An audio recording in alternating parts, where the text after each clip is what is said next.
2024 लोकसभा चुनाव के बाद एक नेता का गिराव चीते की चाल से बढ़ रहा है, जिन्हें कभी मोदी समर्थक पप्पू कहकर चिढ़ाते थे, लेकिन आज देश का बड़ा तबका उन्हें जननायक मानने लगा है। यहाँ तक कि कुछ लोगों ने तो उन्हें नेक्स्ट पीएम तक कहने लगे हैं। बात संविधान बचाने की हो, चाहे जाति जनगणना की, या फिर वो बिहार का एसआईआर विवाद, हर मुद्दा जनता के साथ सीधे कनेक्ट हो रहा है। आई थिंक नाम बताने की ज़रूरत नहीं है कि बात किस नेता की हो रही है, लेकिन हमारे भी कुछ नियम हैं, इसलिए नाम बताना पड़ेगा। जी हाँ, वही चेहरा जिसे अब सिर्फ विपक्ष ही नहीं बल्कि पूरा देश गौर से देख रहा है। नाम है राहुल गांधी। नाम तो सुना ही होगा। दरअसल पिछले कुछ सालों से तो ऐसा लगने लगा था कि जैसे देश में विपक्ष है ही नहीं। लेकिन जब राहुल गांधी ने चुनाव आयोग पर कथित वोट चोरी का आरोप लगाया, तो मानो वेंटिलेटर पर पड़े विपक्ष को अचानक ऑक्सीजन मिल गई हो। अब राहुल बिहार में वोट अधिकार यात्रा निकाल रहे हैं। इससे पहले उन्होंने भारत जोड़ो यात्रा के जरिए पूरा देश नापा था। सीधा असर 204 लोकसभा चुनावों में भी देखने को मिला। लेकिन अब सवाल है, क्या राहुल गांधी इंडिया अलायंस के लिए गेम चेंजर बन रहे हैं? क्या उनके लिए प्राइम मिनिस्टर बनना पॉसिबल है? साल 2004 में सोनिया गांधी प्राइम मिनिस्टर बनने जा रही थी, तो राहुल गांधी मां का हाथ पकड़कर रोने लगे। लेकिन अब खुद पीएम क्यों बनना चाहते हैं? जानेंगे इस सभी सवालों के जवाब आज के इस वीडियो में। वैसे राहुल गांधी को राजनीति में 21 साल पूरे हो चुके हैं, लेकिन असली बदलाव आया है उनकी भारत जोड़ो यात्रा के बाद। 7 सितंबर 2022 में कन्याकुमारी से शुरू हुई यह पद यात्रा 30 जनवरी 2023 को जम्मू कश्मीर में खत्म होती है। कुल 4000 किलोमीटर का सफर। इसके बाद 14 जनवरी 2024 को उन्होंने भारत जोड़ो या न्याय यात्रा शुरू की, जो 16 मार्च 2024 को मुंबई में खत्म होती है। इन यात्राओं का सीधा असर दिखा एनडीटीवी के एक सर्वे के अनुसार। पहले जहां सिर्फ 26% लोग राहुल को प्रधानमंत्री के तौर पर पसंद करते थे, वहीं इस यात्रा के बाद यह आंकड़ा 41% तक पहुंच गया, यानी सीधे 15% का छलांग लगाया। लेकिन सवाल यह है कि राहुल गांधी की पर्सनल पॉपुलरिटी से कांग्रेस के वोट बैंक में कुछ इजाफा हुआ भी, या ऐसे ही फुस हो गया? दरअसल 2019 में लोकसभा चुनाव के कांग्रेस के पास सिर्फ 52 सीटें थीं, लेकिन 204 में बढ़कर 99 सीटें हो गईं, यानी सीधे 47 सीटों का इजाफा।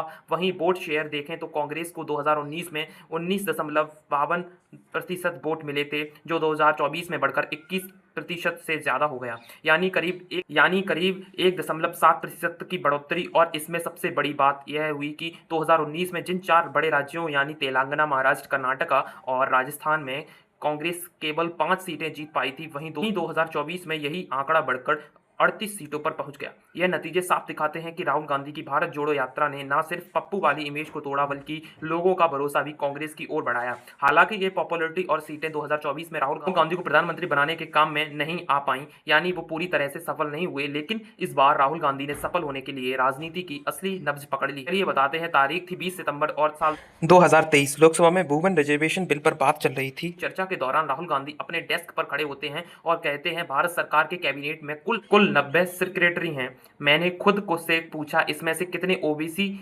समुदाय से आते हैं, और उत्तर जानकर हैरान रह गया और शर्मिंदा भी हो गया। केवल 3 ही सेक्रेटरी जो ओबीसी समुदाय से आते हैं। यह सेक्रेटरी तो देश के बजट का केवल 5% ही कंट्रोल करते हैं। यह ओबीसी समुदाय के प्रति एक अपमान है। इसके बाद उन्होंने मांग की कि डिलिमिटेशन यानी परिसीमन लागू होने और सेंसस जैसे फॉर्मेलिटीज़ का वेट करने की बजाय अभी से ओबीसी, एससी, एसटी के उनकी आबादी के हिसाब से हिस्सा मिले। उनके कहने का मतलब था साहब कि एक सर्वे के अकॉर्डिंग ओबीसी, एससी, एसटी की संख्या 80% से भी ज़्यादा है, तो फिर हर इंस्टीट्यूशन में उनकी परसेंटेज के अकॉर्डिंग भागीदारी होनी चाहिए। इससे रिलेटेड बिहार का लेनिन कहे जाने वाले नेता जगदेव महतो ने यह कहा था कि जिनकी जितनी भागीदारी उसकी उतनी हिस्सेदारी। अब आज के समय में राहुल गांधी भी इसी लाइन को पकड़कर चल रहे हैं, और यह लाइन नहीं बीजेपी की सबसे कमजोर नब्ज है। लेकिन सवाल अब भी वही है कि क्या राहुल गांधी 2029 में प्रधानमंत्री मोदी को हरा पाएंगे? देखिए, 2024 के परफॉर्मेंस के अनुसार तो आसान नहीं लग रहा है कि, लेकिन बिहार और पंजाब जैसे राज्यों में राहुल गांधी लोकप्रियता में मोदी से आगे बढ़ चुके हैं। अगर पोल ट्रैकर ओपिनियन पोल के अनुसार देखें तो 47% बिहार के युवा राहुल गांधी को पसंद कर रहे हैं, वहीं 39% लोगों की पसंद प्रधानमंत्री मोदी है। यानी कई राज्यों में राहुल की पॉपुलैरिटी बढ़ी है, लेकिन इससे काम नहीं चला है। अगर राहुल गांधी को 2029 में प्राइम मिनिस्टर बनना है, तो कांग्रेस को अपना संगठन जमीनी लेवल पर मजबूत करना ही होगा। खासकर हिंदी भाषी इलाके में इसे ऐसे समझिए कि साउथ में कांग्रेस बहुत अच्छी तो नहीं, लेकिन एक सम्मानजनक स्थिति में ज़रूर है। यानी केरला, तमिलनाडु, कर्नाटका, आंध्र प्रदेश, तेलंगाना, पांडुचेरी को मिलाकर टोटल 131 सीट हैं। यहाँ कांग्रेस अकेले 40 सीटें जीती है। वहीं अगर बिहार, उत्तर प्रदेश, मध्य प्रदेश और राजस्थान में जहाँ कुल 174 सीटें हैं, इनमें से बीजेपी का 88 सीटों का पर कब्जा है और कांग्रेस के खाते में सिर्फ 17 सीटें हैं। यानी राहुल को पीएम बनना है तो इन्हीं 60 से 70 सीटें जीतनी, क्योंकि 2009 में जब कांग्रेस पावर में थी तो 55 सीटें जीतनी थी और इस तरह से ओवरऑल कांग्रेस को 180 प्लस सीटें अकेले जीतनी पड़ेंगी। यानी वर्तमान में 79 सीटें ज़्यादा। जिस तरह से day by day Rahul Gandhi का ग्राफ बढ़ रहा है, मुश्किल नहीं है। अगर अपने दम पर 180 सीटें जीत गए तो इंडिया गठबंधन को अपना समर्थन देने में ऐतराज़ नहीं होगा। तो मामला क्लियर है साहब, 2029 में मोदी को हराना है तो राहुल गांधी को सिर्फ पॉपुलरिटी नहीं, सीटें चाहिए हैं और वह भी अकेले 180 प्लस। वैसे ऑनेस्टली अगर देखा जाए तो बीजेपी के बाद अगर कोई पार्टी है जो पूरे देश में खड़ी हुई दिखती है तो वह है कांग्रेस, जो कई राज्यों में या तो सरकार चल रही है या मजबूत विपक्ष के तौर पर खड़ी हुई है। इतना ही नहीं, देश का लगभग 7% से ज़्यादा चुनाव हारने के बाद भी कांग्रेस केरला, कर्नाटका, तेलंगाना, हिमाचल प्रदेश और पंजाब जैसे राज्यों में बीजेपी से आगे है। साथ ही कांग्रेस अब नए और युवा चेहरों जैसे कि गौरव गोगोई, पवन खेड़ा, कन्हैया कुमार, सुप्रिया श्रीनेत और सचिन पायलट को साथ में ला रही है। लेकिन इन सबके पीछे सबसे बड़ी भूमिका निभा रही है कांग्रेस की पीआरटी साहब, जिसने भारत जोड़ो यात्रा कैंपेन डिज़ाइन किया। राहुल गांधी को संसद में क्या बोलना है या पीआर की डिज़ाइनिंग करती है, यह पीआर ही डिज़ाइन करती है, वही भाषण लिखती है। बीजेपी ने राहुल गांधी का पप्पू वाला परसेप्शन बनाया था, उसे अब कांग्रेस की पीआर ने ख़त्म कर दिया है और इस पीआर में एक ईगल टीम भी वर्क करती है। यहाँ पर ईगल का मतलब होता है empowered action group of leaders and experts. यह टीम देश में होने वाले चुनावों के परिणाम और वोटर्स लिस्ट का विश्लेषण करती है और इस संबंध में रिपोर्ट बनाकर हाई कमांड को फॉरवर्ड करती है कि पार्टी चुनाव में कहां पर लैग कर रही है और उसे कैसे चुनाव को ठीक किया जा सकता है। और उससे इंटरेस्टिंग बात तो यह है कि अभी जिस वोट चोरी के मुद्दे पे पूरे देश में हलचल मचा रही है, उसके पीछे भी रणनीति पर भी इसी टीम ने वर्क किया है।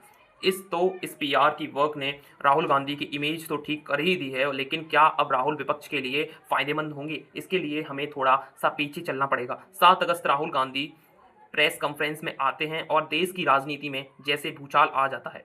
इधर राहुल गांधी ने ईसीआई पर वोट चोरी का गंभीर आरोप लगाया। उधर विपक्ष यानी कि इंडिया ब्लॉक की बिखरी पार्टियां एकजुट होने लगीं। यहां तक कि इस गठबंधन से अलग हो चुकी आम आदमी पार्टी भी राहुल के समर्थक में खड़ी हो जाती है। और साहब, इसके अलावा अखिलेश की समाजवादी पार्टी, ममता बनर्जी की टीएमसी और लालू यादव की आरजेडी सहित सभी अलायंस पार्टनर राहुल के गांधी के साथ नजर आने लगे।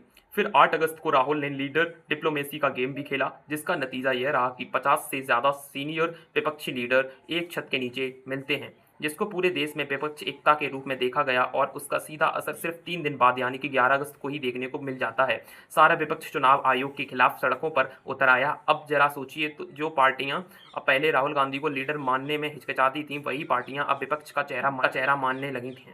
राहुल के वोट चोरी वाले मुद्दे ने पूरे देश में सरकार और ईसीआई के खिलाफ एक नैरेटिव भी सेट कर दिया है, जो विपक्ष के लिए आने वाले चुनाव में शायद गेम चेंजर हो सकता है। खैर, अब राहुल गांधी को सरकार के खिलाफ जनता में एक नैरेटिव सेट करते तो देख रहे हैं, लेकिन लीडर ऑफ अपोजिशन के तौर पर वो कितना असरदार हो रहे हैं यह भी जान लेते हैं। दरअसल साहब, राहुल गांधी आजकल बहुत ही अग्रेसिव मोड में सरकार पर अटैक करते हुए नजर आते हैं। हाल ही में जब मानसून सेशन के दौरान ऑपरेशन सिंदूर पर बहस चल रही थी, तब राहुल अचानक खड़े हुए और सीधा प्रधानमंत्री मोदी पर हमला बोल दिया।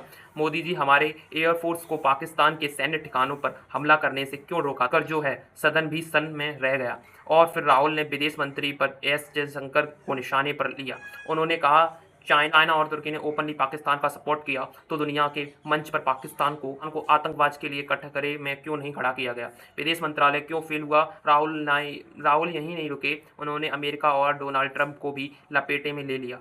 उन्होंने कहा ट्रंप ने धमकी देकर सीज फायर करवाया, लेकिन मोदी जी अब तक चुप है। और आखिर में राहुल गांधी ने सीधा प्रधानमंत्री को ललकारते हुए कहा कि अगर इंदिरा गांधी की 10% भी आप में हिम्मत है तो सदन में खड़े होकर कहें कि ट्रंप झूठ बोल रहा है। हालांकि राहुल के इन सवालों के जवाब में प्रधानमंत्री मोदी ने भी कहा कि भारत की सेनाओं को पूरी तरीके से आज़ादी दी गई थी, हमने पाकिस्तान को घुटने पर ला दिया था, हमें किसी ने रोकने की कोशिश नहीं की और ना ही हम किसी के दबाव में आए थे। लेकिन यह कितना सच है, इसका अनुमान आप भारत के सेना प्रमुख से जुड़े मामलों के अधिकारी कैप्टन शिव कुमार के उस बयान से लिया जा सकता है, जिसमें उन्होंने कहा है कि युद्ध के पॉलिटिकल स्टार्टिंग फेज में लीडरशिप ने पाकिस्तानी आर्मी बेस पर हमला नहीं करने के लिए निर्देश दिए थे। वहीं राहुल ने सिर्फ ऑपरेशन सिंदूर पर ही सवाल नहीं पूछा, बल्कि इसके अलावा सदन में जाति जनगणना का मुद्दा भी उठाया गया, जिसे सरकार को मानना ही पड़ा। तो हमने वीडियो में के शुरू में आपसे पूछा था कि मां के प्रधानमंत्री बनने की बात पर रोने राहुल गांधी खुद क्यों प्रधानमंत्री बनना चाहते हैं। भला दरअसल साल 2004 में कांग्रेस सत्ता में लौटी तो सबको लग रहा था कि भाई सोनिया गांधी प्रधानमंत्री बनेंगी, लेकिन अचानक से उन्होंने अपना नाम वापस ले लिया और प्रधानमंत्री बनते हैं मनमोहन सिंह। और यहीं से शुरू होती है एक विवादित कहानी। लेकिन इस विवाद को नई हवा तक मिल गई जब पूर्व विदेश मंत्री नटवर सिंह ने अपनी किताब one life is not enough में दावा किया कि सोनिया गांधी के प्रधानमंत्री बनने की बात पर राहुल गांधी रो पड़े।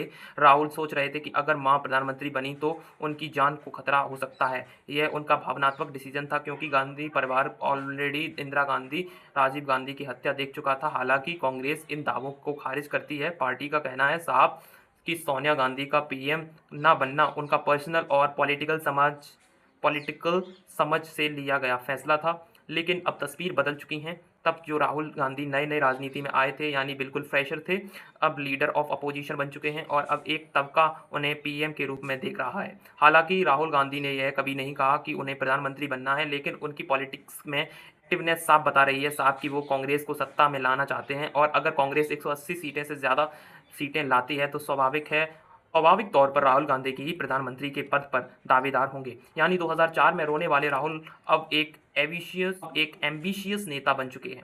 उनकी सीधी लड़ाई अब प्रधानमंत्री मोदी से है। वैसे आपको क्या लगता है, क्या राहुल गांधी इंडिया के पीएम बन सकते हैं या फिर नहीं? कमेंट करके जरूर बताइएगा। वीडियो अगर अच्छी और पसंद आई हो तो लाइक और शेयर करें और जाते जाते चैनल को सब्सक्राइब जरूर करें।